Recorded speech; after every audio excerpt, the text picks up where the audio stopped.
a pleasant day across the board. And instead, we've just been kind of working with a little bit still of those kind of rain chances across the area, but most of us have remained dried and warm throughout much of the day. Right now, 97 degrees. It feels like 99. We can thank the humidity to that, working with a bit of a southeasterly breeze. We're going to kind of stick with that breeze as we go in throughout much of the day. Kind of is the reason why we are going to hang on to just a little bit of that moisture, at least by the time we head in throughout much of the weekend, but that is soon is going to change. But right now, 93 out into Big Lake, 95 into Ozona. A little bit of showers off into near the higher terrain, but really we are watching kind of a stronger band of some storms that is slowly going to try to make its way southward, but I just don't think it has the best chances to really get much going here. And these storms are very isolated in nature, especially this one out into near Lenora and Big Spring as well. These little isolated popcorn storms, and that's really all I do really anticipate most of us will see. So it's going to be hit and miss in nature, and most of us will stay dry throughout much of the day, but just keep an eye on that radar. You might get a little quick storm that will be able to swing by, and it's kind of due to this little inverted trough, and just due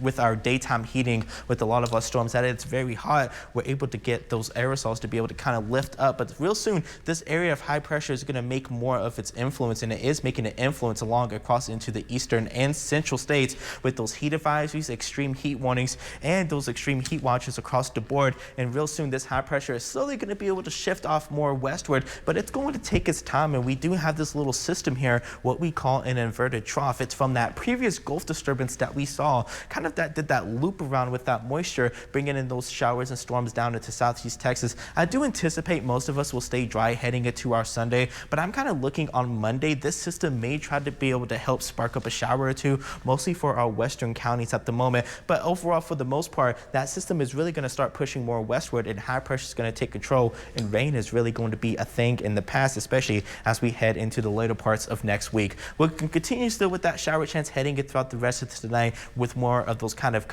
warmer temperatures heading into our Sunday morning, and kind of a repeat again heading into that Sunday afternoon. A little bit of a possible chance of an isolated shower or two, but most of us will stay dry, and that will be kind of a similar case as we slowly start getting in throughout the rest of the week. And as we head in throughout the rest of the night, temperatures are still going to be warm, especially if you are going to be going out. So just make sure to dress comfortably. It's going to be into those 80s with those temperatures across the board for tonight. 73 in Midland, 73 off into Crane, with a little bit more of those 60s off into the higher terrain. As we go throughout much of the day for your Sunday, we're going to get into those 80s for that noontime, and it's going to be hanging on to a bit of cloud cover. So overall, it's just going to be kind of a cooler day than we've had for quite some time. 94 out to Midland, 93 in Monahans, as well as 95 degrees off into Pecos. As we head into the next 9, though, temperatures are slowly going to warm up. We're going to lose the clouds, and I'm looking at some near triple digits heading into the later parts of next week.